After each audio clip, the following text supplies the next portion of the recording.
Good afternoon, everyone. I think it's afternoon everywhere across the country now. It should be, unless you're calling from Alaska or Hawaii.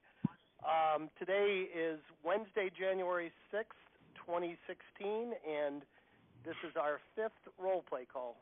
So we actually have a pretty good attendance for, for getting the year off, first week in January. Thank you all for showing up today. We don't really have an agenda for this call, guys. It's not like the mastermind call where we have business to share and we have any issue goes. The intent of this is anywhere you may be getting stuck, we can help you and you can help each other. Chad, is there anything you want to start with before we throw it out to the group? No, I will just say that for those of you who have to drop off earlier, if you can't make the whole call or you need to come back later, all these calls are posted and archived in our Facebook Mastermind group. So to get there, if you're not a member already, go to All the Leads Mastermind and request access. And if you use the search bar in the top right, you can put in the word Mastermind or the words Role Play and always pull up the archive calls. And Chad, the same thing, for the mastermind calls. And I always tell people we've done 53 or 54 of these mastermind calls, and we've come so far in the last year and a half. I wouldn't start with number one. I'd recommend, start with the last one and work your way backwards. You're going to get better, newer, more up-to-date information if you listen to more of the recent ones first. I'll just share a real quick story with you. I was just doing my prospecting for new clients, and I got a call back from a guy. He said, I've been in business 17 years. I've never done a probate deal. He said, I just got my first probate listing signed. It was a relative of a client that I knew. I walk out to my car and your phone rang asking me about probate leads. He said, how did you know? I said, we're that good. I mean, the next thing we'll start, like the Minority Report, we'll start giving you leads a few months before people die.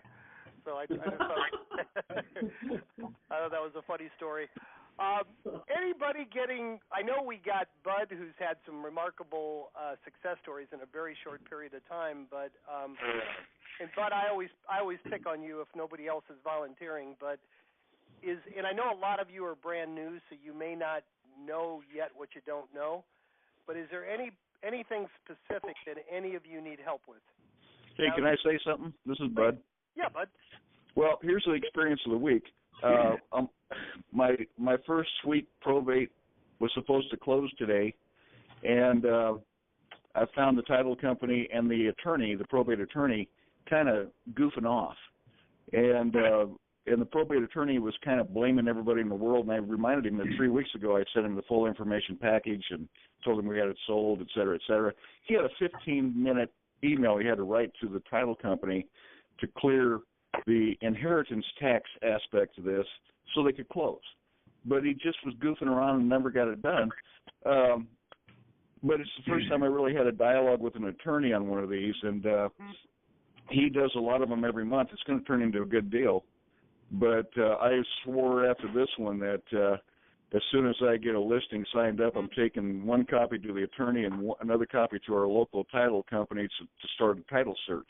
We had to run around 2 days ago and get documents FedExed and signed and notarized in Oregon, and we're in Nebraska, from divorced ex-wives, and all sorts of bugs can be in these things if you're not careful that the kids may not even know about. Yeah, that's a great point. You've done Probate Mastery, right? No, I haven't. I took a Keller Williams 16-week course called Baby Boomer Listings, which is kind of like that. Probate Mastery really expands on all the ideas that we teach. It just kind of goes a lot deeper. And part of that is I learned the hard way, just like you have. Having the right closing attorney is vital. So when we say you need to build a team of clean out companies and cash investors and attorneys, we mean the closing attorney. Yes, you do. I put the wrong one, and I put one of my first ones in the wrong office, and there were 8 heirs, 3 were deceased, and the rest hated each other. They all had separate fathers, and their mom only talked to a couple. had a relationship with a couple, and it was a mess. And the closing company looked at me like, well, here's what you need to do. And I'm like, wait a minute.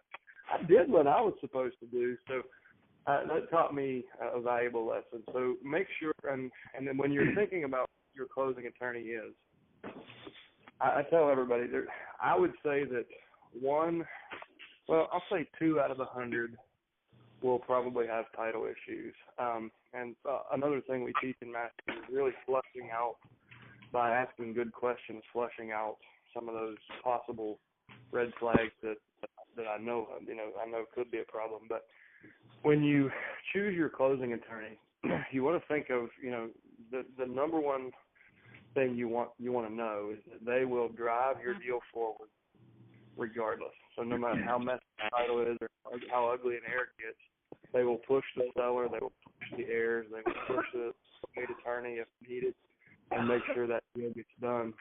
And they need to be able to be a lamb or a lion. And by that I mean they need to be able to work with an 83-year-old widow and have a servant's heart, but they also need to be stern and intimidating, because sometimes that will keep things out of court. If you have an attorney who's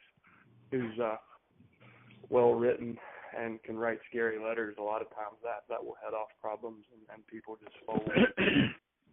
So it's a really important team member to have.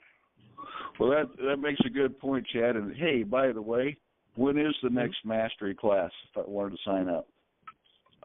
We will. I haven't set the dates for January. I'll send you an email or send an email out and post it on Facebook whenever I get it scheduled.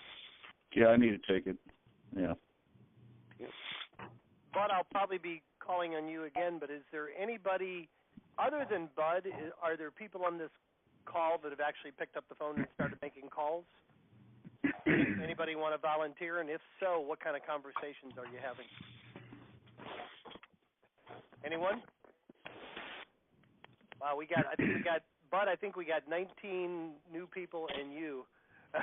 So if you don't mind, I know you've done this on the mastermind calls before, but it was kind of an evolution for you to get to the point where you felt comfortable making these calls.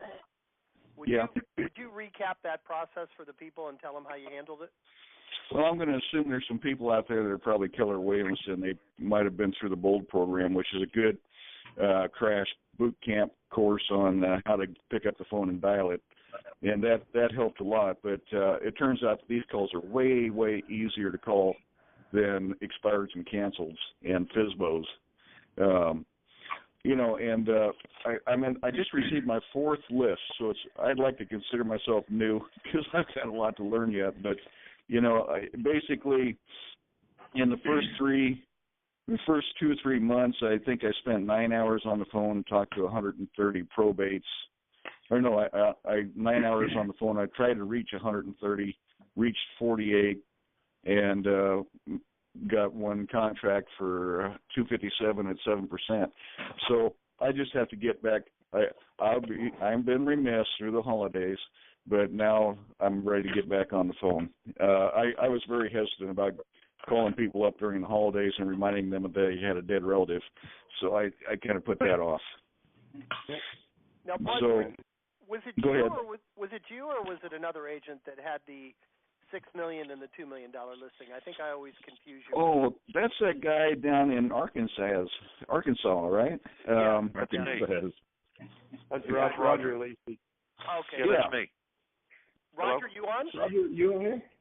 Yeah, I made it in. I was just kind of logged on and like Bud, I listened. Getting started on a call, and I'll give you an update on the reading estate.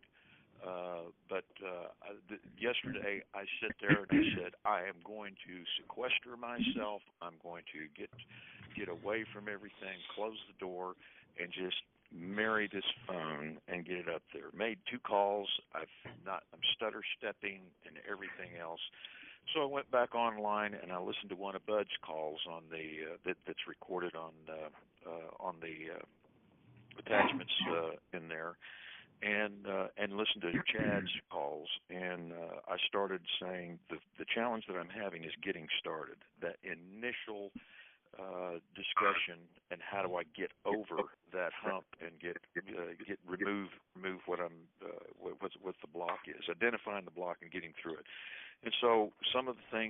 done a couple of mailings out, and one of the things that I love to be able to do is I'm following up on an email that I sent to you. Did you get it? And then are you the and then get right to the point like Chad does with are you the personal representative of the state? Is there real estate in the assets that you intend to sell? I mean, I kind of delayed that question by loading value in, but I find that it's a great way of qualifying, getting to it. And what I found is, no, there's nobody's. It was just a kid. He had a motorcycle. He's dead. We buried him. Moving on. Or no, they were living with us and they had no assets or what have you. And so starting off with working my way into the business and the calls was just basically getting over that initial hump. And I always keep the letter in front of me and start talking about as soon as there are. Well, I'm here to help the family get through this change in their life, and these are some of the services that we have that I can help: a closing company, a cleaning company, and investors. You know, just go down the list, and all of a sudden I get a real warm fuzzy from that. Oh, well, we'll keep you in mind. I'll keep in touch with you, even if they don't move forward. I'll be sending you another letter, and look forward to helping you when you're ready. So I made about 20 calls yesterday, and got about 3 good possibles that I'm setting appointments for. So we're going to go take a look at the house and move on from there. Congratulations. I probably know. Go ahead, Chad. I just said thanks for sharing that. That's great. I mean, do you typically get 3 appointments out of 20 phone calls on other lead sources? No, I don't typically do telephone marketing. I typically go knock on doors, and I said this is a time for me to get real comfortable with the telephone device. Well, just some encouragement. 3 listing appointments off 20 phone calls is phenomenal. So good for you. You're doing something right. And you've been through Probate Master, and we talked about this. I just want to touch on some things for everybody else. So I'll say the first 30 seconds of each conversation is the most important. So you because you're offering something to the public that the public's never heard of, and they certainly don't expect a realtor to offer this level of service. So you have to establish a few things quickly when you get on the phone, and this is what I call the Probate USP. And it was the key that unlocked this for me. It just became easy once I got this dialed in. You want to establish, I always thank them for their call. You know, listen, Mr. Seller, thanks so much for reaching out. I want to let them know why I reached out, what value I can provide that nobody else can, and that at the end of the day, I'm going to provide options and they can make a choice. I'm not trying to sell them anything. I'm simply offering services as a professional, and they're in 100% control. And then I always end with the question, by the way, Mr. Executor, you didn't say, is there a home in the estate that you need help selling? And then I leave it on that open-ended question. And what happens next is just amazing. Like that, if you get that polished and you can confidently and fluidly deliver that without marble mouth, people just melt. Even if they're abrasive on the front, if you are really coming from the right place and you believe in your own offer and you have the right team around you and you can offer multiple services, people are just blown away with that value. And it's the easiest business you'll ever have. So that's what we talked about in Mastery, and I'm sure Roger's doing it perfectly if he's getting 3 appointments out of just 20 contacts. Roger, you were going to what I find remarkable, it's kind of interesting. Some of our Paul Hayhurst, Roger, we continually hear stories from people that are not used to phone prospecting, and they seem to be getting great results with it. and I'm not sure.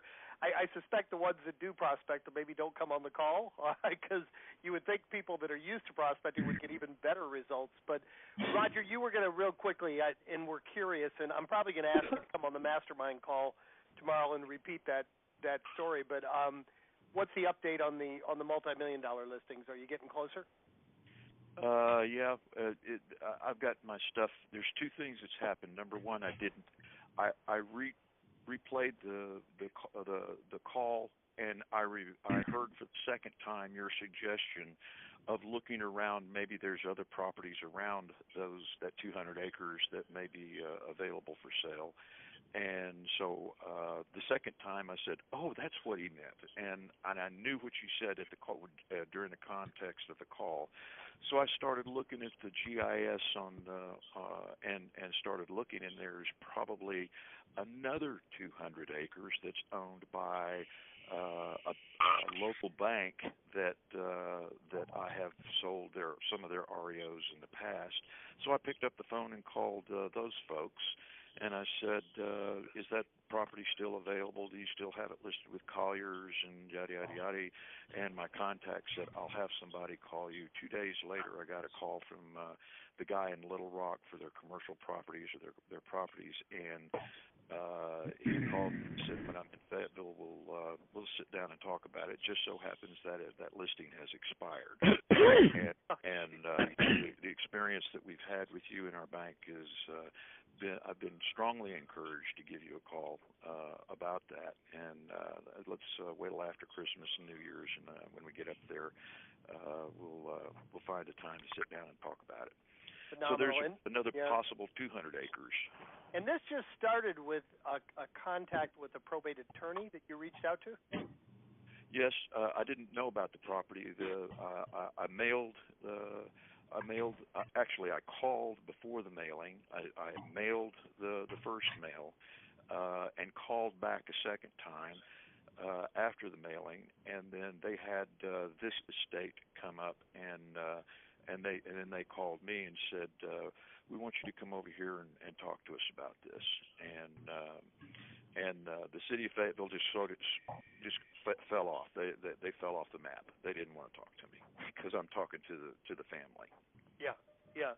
And this is a road that's going through. So what you're doing is you basically are going to get a $6 million and a $2 million listing. Now you're going down where the road's going and contacting all the property owners to let them know that the city might be interested in buying the property. Am I understanding that correctly? That's well, the city was interested in knowing what I was going to do for the valuation of the valuation of the property, and right. And I said, dude, that's a complicated thing because you got commercial right next to the property and the rest of it, and I found that subdivisions buying 10 to 30 acres over on surrounding the place, and now I've got it's I don't know that he is. It's exploding on me. Yeah. Well, that's great. You're gonna a few years from now we'll tell the story of Roger, who did one probate contact and retired right after he got $20 million worth. I didn't want to pick up the phone, but I only had to do it once. Just like Bud, I don't want to encourage you to increase my rates. In fact, I need a discount. That's awesome. Thank you.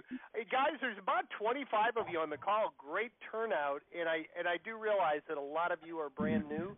Is there anybody that has questions for Bud or Roger, or does anybody else have anything that they want to role play with us? Anyone? I guess not. Bud, Roger, you want to role play with each other? Just kidding. You reminded me, just real quick, years ago, Mike Ferry told a story. He went to an awards banquet, and the top salesperson in the company wasn't there. Then he said, "Where's Jeanette?" And they said she got her license. She did a open house. No, she had a friend that had a $5 million property who listed with her, she did an open house, and the first person that walked in bought it, and she retired. It was a $10 million sale. So she took her commission and said, "That's enough." So that just reminds me of the initial success that you've had. That's phenomenal. Jim, Go ahead, Chad. You have something else you want to share? Yeah, I'll jump in. So for those of you, if anyone is new and you haven't made calls yet, if you look under Step 5 and Subscriber Resources at alltheleads.com, there's a document called the Probate Seller Interview Sheet. And I've left that in Microsoft Excel format so you can edit it as you just to suit you. But from top to bottom, that's the most natural flow of conversation I've found works best for me. And to me, the key to this is asking good questions and in the right order. So you get the information kind of in stages throughout the call, and then you can decide, is this a cash deal? Is this a retail deal? Is it an as-is sale to a landlord? Like you're kind of qualifying the property and the prospect at the same time by asking good questions. So that sheet, if you just follow from top to bottom, it'll help you with the progression of your call. And it's a good habit to, if you like it, or get it to where you do like it, and that's how you want your go. It's a good habit to have that in front of you. And maybe for your first month, you simply have one of those sheets. You start with a blank sheet for every phone call. And it'll just help you kind of stay on track and make sure you're, doing things. It's just a kind of a best practices roadmap for phone prospecting. Yeah, that's a great idea. Tell them again where they would find that. On the Facebook or on our website? No, it's under Step 5 and Subscriber Resources at alltheleads.com. So you'll log in with your password and just scroll down until you see Step 5, and it's just a link, but it'll automatically download the spreadsheet. Great idea. So you have basically I know you're not a big believer in exact scripts, but you've got at least a template or a format to follow. Yeah. Great. And I'll touch on that too. So a lot of people ask me to write scripts. I don't like scripts because I think scripts create not very confident salespeople. I think scripts are a great framework for developing your own language. I think role plays are way better. So the most valuable resource, if you are just getting started, if you look under Step 5, you'll also role play with Chad as agent and role play with Chad as executive. And there's a million different ways the conversations can go, but just pay attention to the flow. A good exercise would be print off that Probate Seller Interview Sheet and then follow those 2 role plays. They're about 15 minutes each, but go through those. And anytime you're feeling like, I don't know, I just don't know where to go, go back there and listen to that. And feel free. You can always send a request to support at alltheleads.com. And if you want to role play directly, put a ticket in, and we'll call you and role play you through it until you're comfortable. That's what we're here for. But those are good resources. The written scripts that are in there, some people, sometimes we hear, it's very assessment heavy. Those are written for a specific scenario to help somebody out. Guys, they're using things that write scripts for everything. So anyways, it's the written scripts are for a specific scenario that we help somebody with. Probate specifically.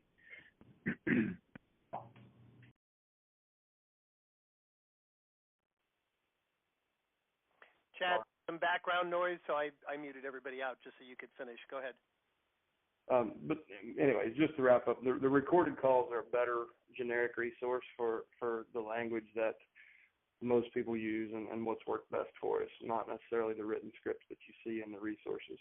So just check those things out. Make sure you know where to get to those things, and if you don't, you can always email support@alltheleads.com. Yeah, guys, we really are fanatical about customer support. There's 4 partners, and we now have a few employees, and the best way to get help with anything you need, if you're stuck on something, if you're having a technical issue, if you can't find your leads, if your password doesn't work, no matter what the issue is, you can always call me, but as you notice, I'm always on the phone. So and I'll get back to you, but the most efficient way to get help with anything, like Chad said, if you're just stuck and you want to role play something with them, send anything you need, send an email to support@alltheleads.com and be as specific as possible about what we can help you with. And all of us and our employees will all look at that. And usually I think our average response time is about 15 minutes, but usually 5-10 minutes or less, someone will get right back to you and help you. I mean, we really are big on customer. You guys are our customers, and we're really big. Like, we want you to support sellers out there and serve them. We really do want to give you the best possible service. So we're right at 30 minutes, guys. I really appreciate you taking the time today. Please, all of you, come back tomorrow. We'll have twice as many people on our Thursday call, and it's more of a generic call. Also, if you have something pressing, you can send a support ticket, but please come on the call on Thursdays and share it with everybody, because I guarantee if you got a question or an issue or something you need help with, there's 5 or 10 other people that are in the same spot. So, Chad, thank you, sir. Anything you want to say in closing, or are we good to go?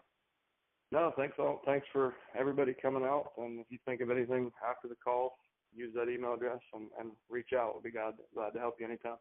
Support@alltheleads.com. We'll talk to you in about 22 hours on our mastermind call tomorrow.